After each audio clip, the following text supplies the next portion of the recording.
আপনাদের মাধ্যমে রাজ্যবাসী এবং রাজ্য সরকারের কাছে জানতে চাইব, সে বিষয়টা অতি সংক্ষেপে আমি তার মর্মবস্তুটা তুলে ধরার চেষ্টা করব। বাকিটা অনুরোধ করব, আমরা একটা প্রেস নোট একে সামনে রেখে আমরা একটা প্রেস নোট তৈরি করেছি। প্রেস নোটের থেকে আপনারা বিষয়টা সংগ্রহ করে নেবেন। প্রেস নোটের বাইরে যে বিষয়গুলি উল্লেখ করা দরকার সেগুলি অতি প্রয়োজনীয় রাজ্যবাসীর ক্ষেত্রে, সেগুলি আমি তুলে ধরার চেষ্টা করব। আমরা লক্ষ্য করছি সারা দেশে মোদী সরকারের যে প্রকল্প, এ হচ্ছে দেশের সম্পদ, এই সমস্ত ধরনের সম্পদ, রাষ্ট্রীয় সম্পদ, প্রাকৃতিক সম্পদ, মোদী বান্ধব একচেটিয়া পুঁজিপতি কর্পোরেট দেশি বিদেশি তাদের হাতে তুলে দেওয়া। বিনিময়ে তাদের কি প্রাপ্তি হচ্ছে এই সমস্ত কিছু আপনারা জানেন, নতুন করে অবগত করার কোনো বিষয় নেই।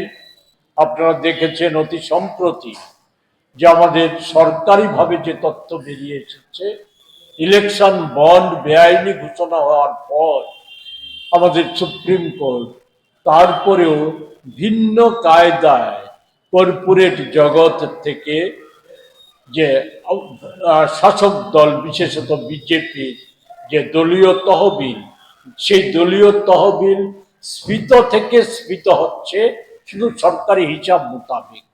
এর বাইরে কি পরিমাণ অর্থ জমা হচ্ছে এগুলি বিভিন্ন নির্বাচনে যে খরচ বা তাদের দলীয় যে বহর, খরচের বহর, এর মধ্য দিয়ে বোঝা যায়। আমি সেই সম্পর্কে বিস্তৃত আজকে আলোচনায় যেতে চাই না। আমাদের রাজ্যেও আমরা লক্ষ্য করছি যে রাজ্যে আমাদের যে সম্পদ আছে, এই ছোট রাজ্য, প্রাকৃতিক সম্পদ আমাদের প্রচুর প্রাকৃতিক সম্পদ আছে। এগুলিও এই সম্পদ, রাজ্যের জমি, এ সমস্ত কৃষিক্ষেত্র, এগুলিকেও কর্পোরেট সেক্টরের হাতে তুলে দেওয়ার একটা নীরবে প্রচেষ্টা 18 সালের পরবর্তী সময় থেকেই শুরু হয়েছে। আপনারা জানেন কিনা জানি না, রাজ্যবাসী কতটা অবহিত আমাদের জানা ছিল না। যে আমরা এ রাজ্যে আমরা যতটা খবর সংগ্রহ করতে পেরেছি সেটা হচ্ছে এই রাজ্যে পাম চাষের নাম করে আজ থেকে 18 সালের পরেই সে প্রক্রিয়া শুরু হয়েছে। আমাদের রাজ্যের সরকারি জমি, সরকারি বাগান, এই সমস্ত কিছু বেসরকারি কিছু মালিকানাধীন সংস্থা তাদের হাতে তুলে দেওয়ার প্রবণতা এটা লক্ষ্য করা যাচ্ছিল। সবচাইতে যেটা ভয়ঙ্কর সেটা হচ্ছে ভারতবর্ষে ইতিমধ্যেই জালিয়াত হিসাবে খ্যাতি অর্জন করেছে পতঞ্জলি ট্রাস্ট। তার যে মালিক সে হচ্ছে রামদেব। এটা আমাদের কথা নয়, কংগ্রেসের কথা নয়, দেশের বিভিন্ন হাইকোর্ট এমনকি সুপ্রিম কোর্টও পতঞ্জলি ট্রাস্টের তৈরি খাদ্যদ্রব্য, ঔষধ, অন্যান্য সামগ্রী, এগুলির যে ধরনের গুণমানের কথা তারা প্রচার করে তার সাথে সাযুজ্যপূর্ণ নয়, এগুলি ক্ষতিকর। এটা সুপ্রিম কোর্টের অবজারভেশন, তার বিরুদ্ধে ব্যবস্থা নেওয়ার কথা সুপ্রিম কোর্ট বলেছে, কিন্তু কেন্দ্রীয় মোদী সরকার কোন রকম কর্ণপাত করছে না, ব্যবস্থা নিচ্ছে না।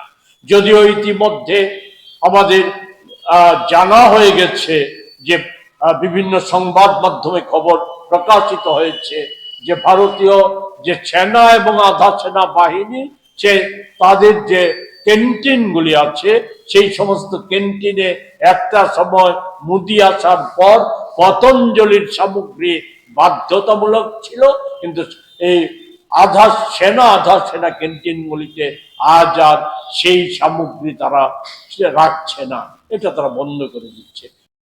আমাদের রাজ্যের প্রসঙ্গে আমরা দেখলাম কি পতঞ্জলিকে এবং গোদরেজ কোম্পানিকে আমাদের রাজ্যে একটা দীর্ঘমেয়াদী পাম চাষের বরাত তাদেরকে দিয়েছে।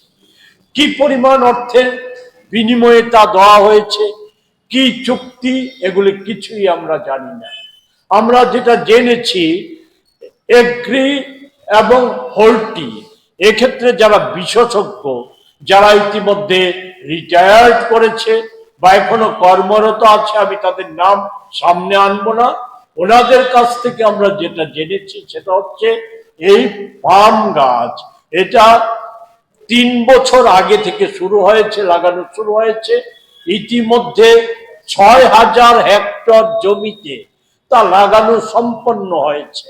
এবং আপনারা দেখেছেন ইতিমধ্যে যেটা ভয়ঙ্কর, সেটা হচ্ছে আমাদের চা বাগানগুলি। সেই চা বাগানগুলি, চা শিল্প একটা ঐতিহ্যমণ্ডিত শিল্প রাজ্যের ক্ষেত্রে, এবং অর্থকরী দিক থেকেও এই শিল্পটা অনেক বেশি উপকারে লাগে।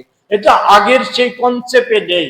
বড় বড় চা বাগান আমাদের রাজ্যের ছোট ছোট কৃষকরা 10 গন্ডা 20 গন্ডা জমিতে বা 2 কানি জমিতে তারা নিজেরা চা উৎপাদন করে এগুলি ফ্যাক্টরিতে, পার্শ্ববর্তী ফ্যাক্টরিতে নিয়ে গিয়ে রিফাইন করে সেগুলিকে বাজারজাত সহজেই করতে পারছে।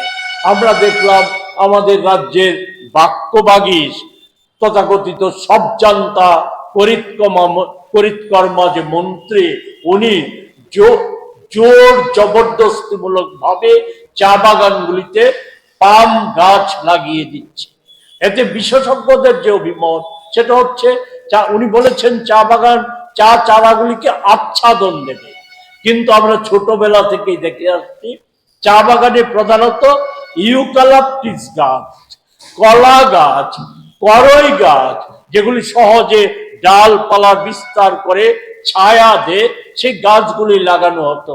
পাম গাছ লাগানোর ফলে যে আশঙ্কা দেখা দিয়েছে সেটা হচ্ছে বিশেষজ্ঞদের মতামত, জলের মাটির উপরের স্তরের যে জলটা সেটা শুষে নেয় এবং এর ফলে মাটির উর্বরতাটা নষ্ট করে দেবে। ফলে চারাগুলি ধ্বংস হয়ে যেতেও পারে। সেই জায়গায় কতটা পরীক্ষা নিরীক্ষা করেছে রাজ্য সরকার আমাদের জানা নেই, রাজ্য সরকার অবহিত করেননি।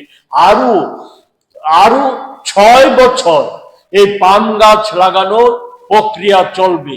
এতে কত হেক্টর জমিতে লাগানো যাবে এটা আমরা নিশ্চিতভাবে কোনো বলতে পারছি না।